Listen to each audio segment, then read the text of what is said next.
देखो देखो कौन आया, 56 इंच का शेर आया। देखो देखो कौन आया, 56 इंच का शेर आया। 56 इंच का सीना देखा, देखा शेर की चाल। कमाल करते हो मोदी मियाँ, आज हम पे भौंक रहा है नेपाल। जिस तरह से ये पुख्ता इंतजाम करें, इंतजाम जो LOC पर किए जाते हैं, जो चीन और चाइना और पाकिस्तान के बॉर्डर पर किए जाते हैं, क्या ये इंतजाम करके किसानों के मन में डर पैदा करने की स्थिति बनाई जा रही है? जवान और किसान एक ही माँ के दो बेटे हैं, बस करवट बदल के लेटे हैं। अभी तो किसानों की बहुत लंबी लिस्ट है मैडम। अभी तो जो 200 लोग शहीद हुए हैं ना इस किसान आंदोलन में, अभी उनके मुआवजे की रेबल लड़ाई लड़ेगा और टक्कर से लड़ेंगे और फिर हल भी चलाएंगे। अगर ये नहीं समाधान हुआ, वो दिन दूर नहीं जब किसान संसद में हल चलाएगा। कहां चलाएगा? कहां चलाएगा?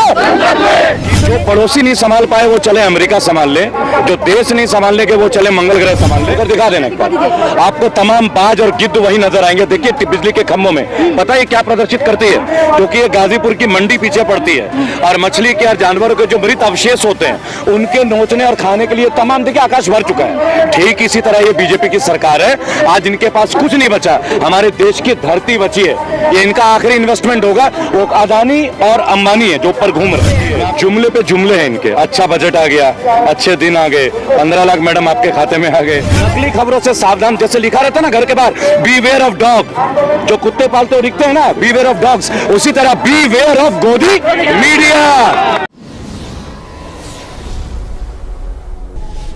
नमस्कार, आदाब, स्वागत है आप सभी का जज्बा न्यूज में और मैं हूं आपके साथ फराह खान। लगातार गाजीपुर बॉर्डर पर किसानों का जन सैलाब बढ़ता ही जा रहा है और इस वक्त आप देख सकते हैं मेरे साथ मौजूद है रेबल सदानंद पति, जो बेबाकी से अपनी हर एक बात रखते हैं और सरकार की आंख में आंख डालकर सवाल करते हैं। पहला सवाल मेरा इनसे यही है कि जिस तरह से लगातार किसान आंदोलन तेजी पकड़ता जा रहा है, वहीं दूसरी तरफ सरकार और पुलिस प्रशासन ने कड़े इंतजाम कर रखे हैं। जिस तरह का आपने देखा होगा गाजीपुर जब आप एंट्री ली होगी, जैसे कोई LOC पर इंतजाम किए जाते हैं, पूरी बैरिकेडिंग, एक नहीं दो नहीं 5 से 6 लेयर में बैरिकेडिंग की गई है और उस पर कटीले नुकीले तार लगाए गए हैं। वो कटीले नुकीले तार वो हैं जो किसान अगर खेत में भी लगाए तो उस पर पाबंदी है। तो कैसे देखते हैं आप इस सबको? जय हिंद, जय भारत में रेबल सदानंद पति। देखिए आप इन कटीले तारों के ऊपर ना जाए। पहले मैं एक बात बोलूंगा, आंदोलन का जो रहा होता है, सफर होता है, उसमें बहुत सारी विडंबनाएं आती हैं, परेशानियां आती है। और पुरानी कहावत अंग्रेजों में slow and study wins the race, यहाँ 68 दिन और पंजाब और हरियाणा में 5 महीने से मनोहर लाल खट्टर सरकार हरियाणा में लाठियां बांधती रही, लेकिन गोदी मीडिया ने दिखाया नहीं। आप जैसे यूट्यूबर्स इनको प्रदर्शित करते हैं और अगर ये बैरिकेडिंग कर रहे हैं तो ये एक डराने का स्कीम, एक स्टेज होता है कि आप इनको मानसिक तौर पर प्रताड़ित कीजिए, डराइए, मुकदमेबाजी, UAPA का डर दिखाइए। आज यूपी में क्या है, अभी 2 बच्चे पकड़े गए थे लव जिहाद में जो निर्दोष पाए गए, 23 दिन तक जेल, उनका मान सम्मान का क्या? तो ये किसान है। आप धन्यवाद दीजिए अगेन मोदी जी का, आपने किसानों पे अटैक किया, बढ़िया किया। जो देश टुकड़ों में बटा हुआ था, आज वो देश अखंड भारत बन गया। उनका सपना था ना अखंड भारत देखने का, वो सपना किसानों ने पूर्ण कर दिया। और रही बात है आंदोलन का, देखिए आंदोलन ना कभी धीरे थी, आंदोलन ना कभी तेज होगी। आंदोलन का अपना एक आकार, एक स्वरूप है, वो तब तक नहीं रुकेगी जब तक वो जीत हासिल नहीं कर लेती। 135 करोड़ भारतीयों का जन समर्थन इस आंदोलन को, और ये आंदोलन कामयाब है। जैसे कि आपने कहा कि ये आंदोलन खत्म नहीं होगा जब तक अपनी रणनीति को तय नहीं कर लेता। तो जिस तरह से देख रहे हैं तरह तरह के षड्यंत्र रचे गए, जिस तरह से कहा जा रहा है कि यहाँ पर स्थानीय लोगों को भी परेशानी हो रही है, तो क्या वाकई स्थानीय लोगों को यहाँ पर परेशानी हो रही है? देखिए मैं स्वयं सड़क पे ही होता हूँ, स्थानीय केवल यहाँ नहीं, सिंधु बॉर्डर के ग्रामीण क्षेत्र में भी जा चुका हूँ। इन्होंने एक वीडियो प्रदर्शित की थी जिसमें 10-20 लोग दिखाए गए। आपके वीडियो से दोबारा रिक्वेस्ट करूंगा, उन 20 लोगों को कहिए कि आधार कार्ड लेके आ जाएं। आपको पता चल जाएगा कि वो स्थानीय है भी या नहीं। हो सकता है वो नंदकिशोर गुर्जर के इलाके के ना हो, ये भी मैं आपको बताऊं, क्योंकि उनकी भी सुनने में आई थी कि वो अपने दल बल के साथ आए थे यहाँ टिकैत साहब को धमकाने। तो देखिए बीजेपी का ये पुराना रणनीति है। लाल किले में परिंदा पर नहीं मार सकता, लेकिन वहाँ ध्वज जो है उतर जाता है। क्या टिकैत जी गए थे क्या उस पोल पे चढ़ने के लिए? वो यहाँ बैठे थे, समर्पित थे किसान आंदोलन के लिए, और ये किसान बिल वापस होकर रहेगा। खाप पंचायतों में ये ऐलान हो रहा है कि सभी लोग अलग अलग राज्यों से यहाँ पर आएं और किसानों को समर्थन करें। तो क्या कहीं ना कहीं आपको नहीं लगता जो ऐलान खाप पंचायतों में चल रहा है उसको देखते हुए ये पुख्ता इंतजाम किए गए हैं? देखिए इनकी जो पूरी पार्टी आई है 2014 से, इन्होंने स्थानीय कल्चर का खात्मा हर राज्य में किया है। आप हरियाणा देखिए, हरियाणा की एक भौगोलिक स्थिति है, वहां मनोहर लाल खट्टर को मुख्यमंत्री बना दिया गया, जिन्हें आज भी शायद ही लोग जानते होंगे कि ये CM है। क्योंकि ना वो कभी लोगों के बीच रहे लेकिन वो संघ के कार्यकर्ता रहे।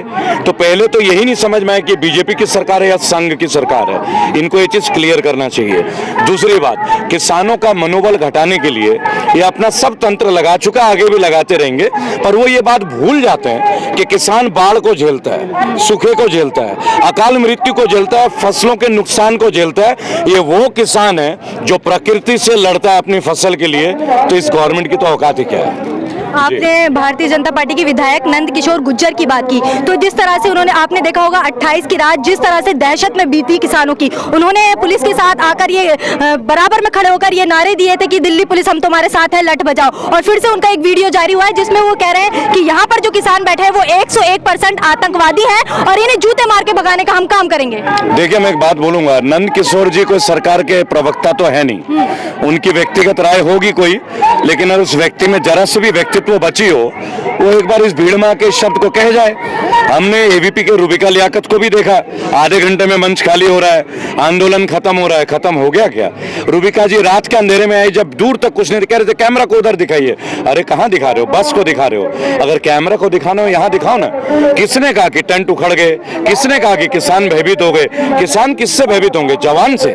आप ये शायद भूल रही है मैडम कि जवान जो वो किसानों के घर में पैदा होते हैं, पार्लियामेंट में पैदा नहीं होते। हमारे देश के वीर जवान भी किसानों के घर में जन्म लेते हैं। तो ये जवान और किसान एक ही माँ के दो बेटे हैं, बस करवट बदल के लेटे हैं। अगर दोनों ने करवट एक तरफ ले ली ना तो जुमले की सरकार गई। एक तरफ सरकार कहती है कि एक तरफ सरकार कहती है कि हम बात करने को तैयार है, प्रधानमंत्री नरेंद्र मोदी ने कहा कि हम एक कॉल की दूरी पे हैं। दूसरी तरफ भारतीय जनता पार्टी के विधायक ही ये कह रहे हैं कि ये किसान नहीं है। तो इन लोगों की मंशा क्या है? देखिए, एक कॉल की दूरी वाली बात हमने भी बहुत सुना है, तमाम चैनलों से मैं दरख्वास्त करूंगा वो टेलीफोन नंबर हमें दे दिया जाए। आप दीजिए, अभी मिलाते हैं फोन। नहीं तो हम आपसे पूछना चाह रहे हैं, जिस तरह का ऐलान बयान किया है कि हम एक फोन कॉल की दूरी पर है, तो इसका मतलब है क्या एक फोन कॉल की दूरी? देखिए, जुमले पे जुमले हैं इनके। अच्छा बजट आ गया, अच्छे दिन आ गए, 15 लाख मैडम आपके खाते में आ गए, ठीक है ना? आ गए ना 15 लाख। तो देखिए मैं एक बात आपको कहना चाहूंगा, अगर एक कॉल दूर पे सरकार होती ना, एक कॉल दूर पे, तो ये आंदोलन नहीं होता, ये किसानों का बिल नहीं आया होता, कोरोना काल में चालान नहीं हुआ होता, कोरोना काल में लाखों लोग पुलिस के द्वारा पिटवाए नहीं जाते, फर्जी मुकदमे दर्ज नहीं किए जाते। अगर ये एक कॉल की दूरी पे है तो गन्ना किसानों का पेमेंट दूर हो चुका होता। अगर ये एक कॉल की दूरी पे है, एसएससी जीडी 2018 के 1.25 लाख बच्चे 3 साल से अपनी नौकरी की राह देख रहे हैं और 300 बच्चों ने अपने आत्महत्या किया। और वो आंदोलन आप 14 फरवरी को आप हमारा देखेंगे जंतर मंतर पे। उस दिन आप देखेंगे सरकार एक कॉल की दूरी पे है या 100 किलोमीटर की दूरी पे, आपको प्रत्यक्ष को प्रमाण की आवश्यकता नहीं पड़ेगी। बात करेंगे बजट की। जो बजट पेश हुआ है उसमें भी वित्त मंत्री ने कहा है कि हमारी सरकार जो है वो किसानों के हित में काम करती है और 1.5 गुना एमएसपी हम देने की बात कर रहे हैं किसानों को। देखिए, मैं एक बात बोलूंगा, सरकार बेहतरीन बजट दे रही है, बेहतरीन। आय में तो आपको रिलैक्सेशन मिल गया, किसानों को ट्रैक्टर में 1 लाख का सब्सिडी मिल गया होगा, पेट्रोल के रेट घट गए होंगे, और छोड़िए खाना तो आप भी बना लेती होंगी बहन जी, प्याज का रेट तो घट ही गया होगा कल से, ठीक है? ये सब्सिडी खत्म हो गई होगी, आय बढ़ गया होगा, हर एक के घर में 15 लाख रुपए का पैकेज आने वाला है इसी 2 या 3 दिन के अंदर। इसी तरीके से ये सरकार लगातार जुमले पे जुमले देती रहेंगी। इनके लिए मेरे पास एक जुमला है, मैं आपको बताऊंगा, और मेरा स्वयं से एक छोटा सा कविता है कि जो पड़ोसी नहीं संभाल पाए वो चले अमेरिका संभाल ले, जो देश नहीं संभालने के वो चले मंगल ग्रह संभाल ले। अब क्या हुआ, कुछ दिनों पहले नेपाल ने इनको चेताया, हिंदुत्व का जब ये बहुत ज्यादा पाठ पढ़ा रहे थे लोगों को कि अयोध्या तो नेपाल में, और सीता जी जो अयोध्या की है तो गलत है, यूपी में तो है ही नहीं अयोध्या। ये नेपाल के प्रधानमंत्री ने कहा है कि नहीं दोस्तों? तो जब नेपाल जैसा देश भी ये कहने लगा, जिनको हम कोरोना का वैक्सीन दे रहे हैं, करोड़ों रुपए भेजते हैं, तो तब मोदी जी का 56 इंच के सीने के ऊपर मैंने 4 पंक्तियां लिखी थी। अगर आप इजाजत दे तो सुना दे, और अच्छा लगे तो तब तालियां बजा लीजिएगा, ठीक है? तो हमने बोले, देखो देखो कौन आया, देखो देखो कौन आया, 56 इंच का शेर आया, देखो देखो कौन आया, 56 इंच का शेर आया, 56 इंच का सीना देखा, देखा शेर की चाल, कमाल करते हो मोदी मियां, आज हम पे भौंक रहा है नेपाल, आज हम पे भौंक रहा है नेपाल। समझ गए। तो जब नेपाल जैसा एक देश हमें अयोध्या की पाठ पढ़ा रहा है, वहां योगी जी हमें राम राज्य का पाठ पढ़ा रहे हैं। क्यों ना योगी जी को बोले कि नेपाल के प्रधानमंत्री से बात करें और पहले डिसाइड कर लें, भैया हमें तो पता है अयोध्या का है, आपके पुराने मित्र है नेपाल, और एकमात्र हिंदू राष्ट्र भी केवल नेपाल ही था। अगर आप लोगों को याद होगा, याद हो नहीं भाई, जोर से बोल दीजिएगा। तो उनसे पूछ लीजिएगा कि वो झूठे हैं, योगी झूठे हैं, हम और आप सच्चे हैं, पता चल जाएगा आपको। धन्यवाद। जिस तरह से आपको भी पता है कि आंदोलन करना हमारा,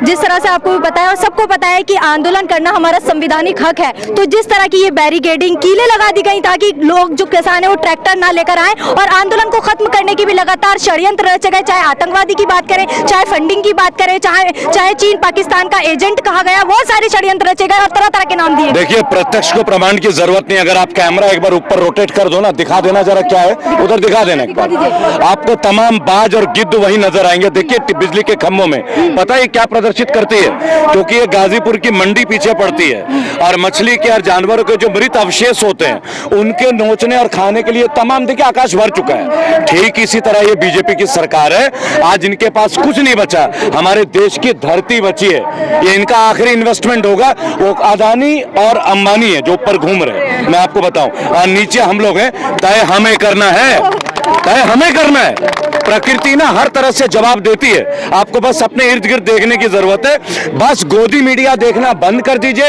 युवा साथियों को देखिए, युवा यूट्यूबर्स को देखिए, ग्राउंड जीरो से आपको समाचार मिलेगा, इनको प्रोत्साहित कीजिए। नकली खबरों से सावधान, जैसे लिखा रहता है ना घर के बाहर, बीवेयर ऑफ डॉग, जो कुत्ते पालते हो दिखते हैं ना, बीवेयर ऑफ डॉग्स, उसी तरह बीवेयर ऑफ गोदी मीडिया। तो क्या लगता है जिस तरह से ये पुख्ता इंतजाम, कड़े इंतजाम जो एलओसी पर किए जाते हैं, जो चीन और चाइना और पाकिस्तान के बॉर्डर पर किए जाते हैं, क्या ये इंतजाम करके किसानों के मन में डर पैदा करने की स्थिति बनाई जा रही है? ये भूल जा रहे हैं, जवान किसान के घर पैदा होते हैं। कर लीजिए बैरिकेडिंग, एक दिन ऐसा होगा फौजी और जवान भी हमारे साथ ही खड़े हो जाएंगे, पुलिस वाले भी बोलेंगे कि भैया टोपी उतार के तुम्हारे साथ है, आज भी वो अप्रत्यक्ष तौर पे हमारे साथ है। कुछ भी हो जाए, चाहे कुछ भी कर ले सरकार, ये आंदोलन तभी खत्म होगा जब इन लोगों की मांगे पूरी होंगी। देखिए हमारी मांगे नहीं है, मैं आपको, हमने आपसे किसान बिल नहीं मांगा था, आपको ये समझना होगा। हमने मांगा था क्या दोस्तों? किसानों ने मांगा था क्या? ये बेचा गया, अदानी जी ने 2019 में ही बना लिया भंडारण, 2019 में ही, और बिल आ रहा है 2020 में, 2017 में, आप समझिए। और इतने सारे भूमि अधिग्रहण इन्होंने किया है। अभी तो किसानों की बहुत लंबी लिस्ट है मैडम, अभी तो जो 200 लोग शहीद हुए हैं ना इस किसान आंदोलन में, अभी उनके मुआवजे की रेबल लड़ाई लड़ेगा, और टक्कर से लड़ेंगे, और फिर हल भी चलाएंगे। अगर ये नहीं समाधान हुआ, वो दिन दूर नहीं जब किसान संसद में हल चलाएगा। कहां चलाएगा? कहां चलाएगा? तो ये थे हमारे साथ रेबल सदानंद पति, जो लगातार बेबाकी से अपनी राय रखते हैं, और आपने देखा कि इनका यही कहना है कि मैं भी किसानों के साथ हूं, और ये लड़ाई तब तक लड़ी जाएगी जब तक किसानों की मांगे पूरी नहीं होंगी, और जब तक किसान, क्योंकि ये लड़ाई अपने लिए नहीं पूरी देश की जनता के लिए लड़ रहे हैं, और ये लड़ाई हक के लिए है। आपकी इस खबर के बारे में क्या राय है, हमें नीचे कमेंट बॉक्स में कमेंट करके जरूर बताएं, और साथ ही साथ हमारे यूट्यूब चैनल जज्बा न्यूज को सब्सक्राइब करना ना भूलें। शुक्रिया।